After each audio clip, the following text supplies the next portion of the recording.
Hola, ¿qué tal están? Bienvenidos al podcast del grupo número 12, conformado por los integrantes Cardoso Adrián, Gaitán Agustina, García Morena, García Facundo y Saber Armando. Vamos a tratar dos temas bastante interesantes, como lo son el doping cerebral y la neuronas de espejo. Me acompaña mi compañera Gaitán Agustina y Armando Saber, que nos van a introducir en estos temas. Bueno, así empezamos con Agustina, que nos hablará primeramente sobre el doping. ¿Qué tal, Agustina? Buenas, muchas gracias por el espacio. Pero a lo que nos concierne. ¿Alguna vez habrán escuchado la palabra doping? ¿No? Como por ejemplo en el deporte. Pero ¿en qué consiste el doping? El doping se trata de la introducción de sustancias químicas o fármacos en nuestro organismo para producir alguna mejora. Como dijimos anteriormente, por ejemplo, en el deporte, que se presentan muchos casos.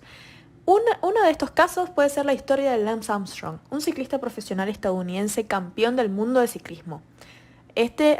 Fue ganador del Tour de Francia en 7 ocasiones consecutivas, pero esta gloria no había sido ganada honradamente. En 2012 fue acusado de dopaje sistemático por la Agencia Antidopaje de Estados Unidos, haciendo así que en el 2013 Armstrong admitió haber usado EPO, testosterona y transfusiones de sangre para mejorar el rendimiento durante su carrera de ciclismo. En su momento fue bastante polémico. En el 2012 fue como un boom, digamos, y a partir de ahí hubo muchos, lo que son controles de dopaje. El tema del doping es como algo muy tabú dentro de los deportes.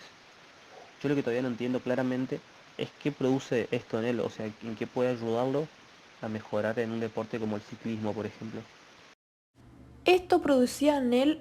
Claramente, también veo situaciones cotidianas en donde lo que es las malas costumbres aprendidas por los padres se suelen transmitir a los hijos. Por ejemplo, cuando un niño tiene un vocabulario desagradable porque otro le quitó su juguete o entonces, con lo anteriormente expuesto, podemos llegar a decir que hay ciertas estimulaciones electrificantes en el cerebro que sirven como estimulación neuronal, tal vez, y que nos ayuda a aumentar lo que es la fuerza muscular, reducir la fatiga, potenciar los entrenamientos, por ejemplo. Eh, en ese sentido, de hablar acerca de las neuronas y eh, cómo mediante una estimulación externa yo puedo mejorar mi rendimiento. ¿No sería algo parecido a lo que tal vez hacen los camioneros cuando consumen mateína o cafeína? En este caso no lo pondría al mismo nivel de gravedad, ya que el doping tiene una connotación más nociva y agresiva. Estamos introduciendo drogas en un cerebro sano, que generan un grado de dependencia, haciendo que tenga efectos muy negativos a futuro. Como lo anteriormente dicho, me refiero a un cerebro sano. Pero hay drogas indicadas por médicos psiquiatras que van dirigidos al cerebro, pero un cerebro que está fallando en algo, ¿no? Como pueden ser el Ritalin, el Adderall o el Donepezil, que son utilizados como refuerzos cerebrales. Bueno, sí, hablando sobre fármacos, yo tengo entendido que hay algunos que se utilizan para tratar lo que es la depresión crónica o la ansiedad o tal vez enfermedades tipo Parkinson, ¿no es cierto? Aunque bueno, estos medicamentos serían completamente inofensivos y darían con el problema en teoría, ¿no? No exactamente. Por ejemplo, hay casos donde se presentan un nivel de dependencia gigante hacia estos fármacos, dándonos hincapié que aunque esté dirigido para intentar mejorar algo, aún sigue siendo droga, que puede llevar a algo negativo. Bueno, entiendo, pero se podían evitar, digamos, utilizando métodos más naturales, como puede ser la plasticidad neuronal, eh, entendida como la capacidad que tiene el cerebro para recuperarse, reestructurarse y adaptarse a nuevas situaciones. O sea, es algo que hacemos nosotros mismos, ¿no? Eh, ¿Podrían ir de las manos estos dos conceptos? A ver, imagínate que tenés una computadora, ¿no? Y vos querés aumentar su capacidad de memoria. Haces el cambio. Pero eso no hace que tu computadora se haga más inteligente, por así decirlo. Uno lo que tendría que hacer es instalar un software en primera medida y luego encima aprender cómo utilizarlo para poder ver algún tipo de resultado para hacerla, entre comillas, más inteligente. Entonces, dándonos un ejemplo con el Ritalin, por ejemplo, vos los consumís. Esta droga sirve para mejorar la atención y el control de los impulsos, pero vos al ingerirla estás buscando ser más inteligente con esto. Claramente esto no va a funcionar con el objetivo de ser más inteligente. Entonces, yo, basándome en un libro de metafísica y neurociencia de Diego Stancampiano, el cual fue un médico odontólogo argentino, egresado de la Universidad Nacional de Córdoba, en su libro da una definición muy interesante de la inteligencia.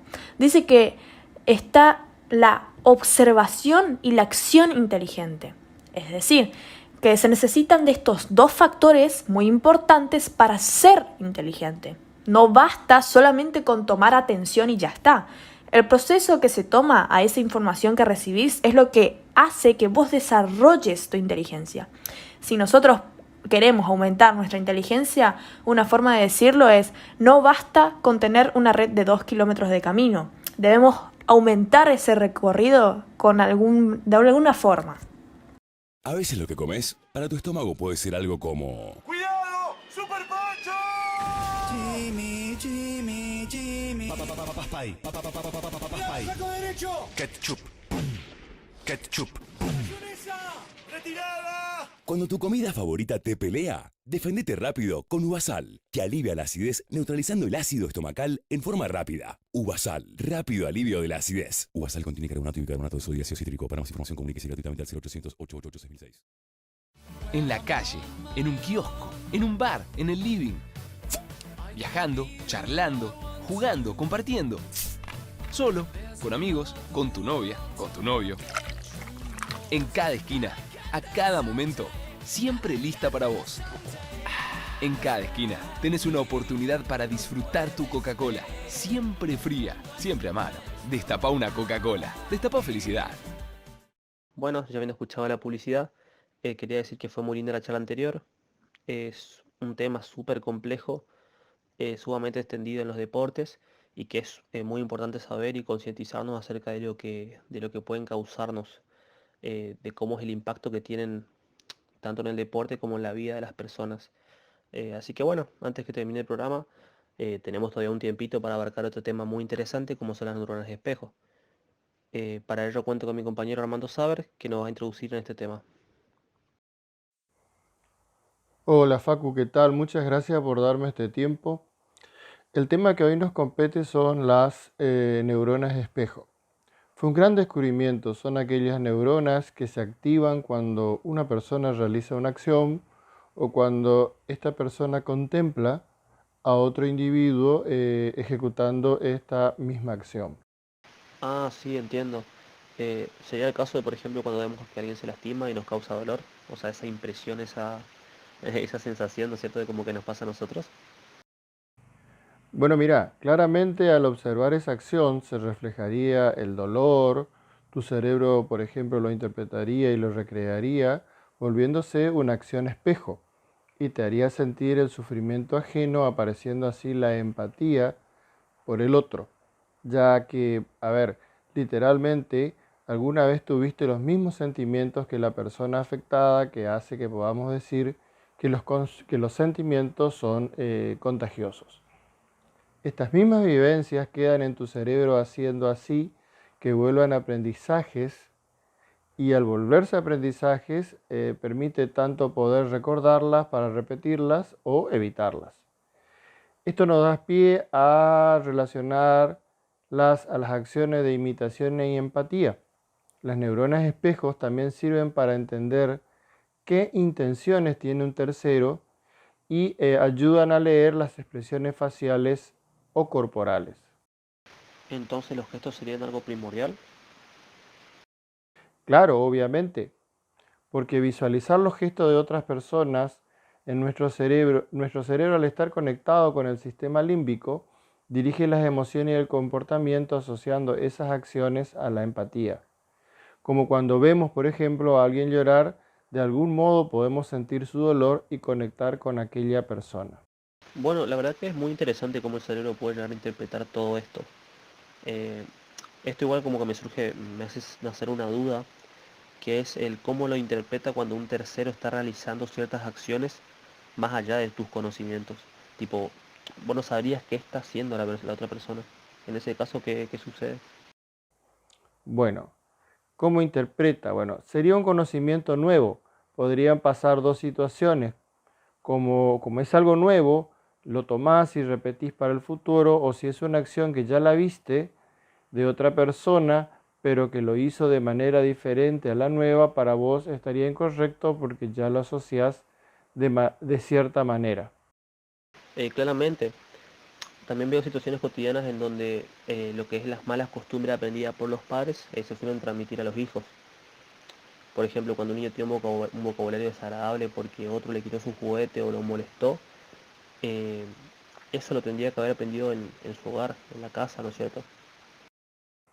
Sí, claramente, porque es una imitación, ya que los pequeños son los que más usan las neuronas espejos.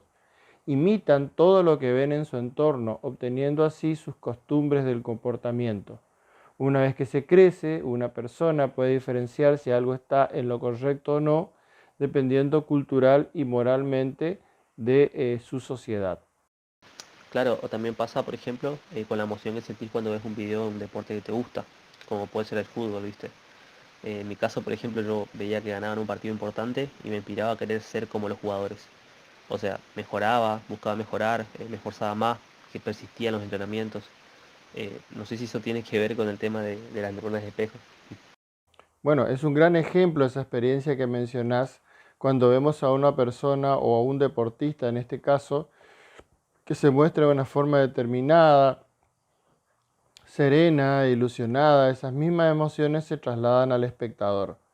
Pero esos sueños hacen que muchas personas lo lleven al extremo para poder cumplirlo a toda costa, ya que, por ejemplo, si hablamos de fútbol, podemos relacionar a aquellos con tal de estar en la mejor forma, tanto física como mental, que recurren al doping. Cuando está en juego esperanzas, metas y sueños, el poder que tienen las emociones de otras personas en uno mismo es gigante. Y al tratar esos sentimientos de una manera sana, podemos romper con círculos viciosos creados por ese mismo contagio emocional. Como por ejemplo, el ciclista del cual se habló en la sección anterior, su idea de ser el mejor en lo que hacía lo llevó a exponerse al peligro del doping, en donde él mismo declara en un documental que presenta a la cadena estadounidense ESPN que no puede saber con certeza si hubo una relación entre el doping y el cáncer, pero lo que es seguro es que no puede excluir ese motivo. Por lo tanto, da lugar a cierta posibilidad que el doping se haya introducido por ese cáncer. Sí, entiendo. Hay que concientizar que los sentimientos son poderosos en nosotros. Em, También de cierta forma es una lástima, digamos, que este poder que tienen los sentimientos y, y la ambición que nos lleva a querer ser como otras personas pueden llegar a ponernos en situaciones o en acciones peligrosas en algunas ocasiones. Pero bueno, es muy bueno haber podido escuchar la charla de ambos. Fue súper interesante, así que muchísimas gracias Agustina y Armando por estar presentes y gracias a ustedes que nos están escuchando. Nos vemos en la próxima sesión del podcast del grupo número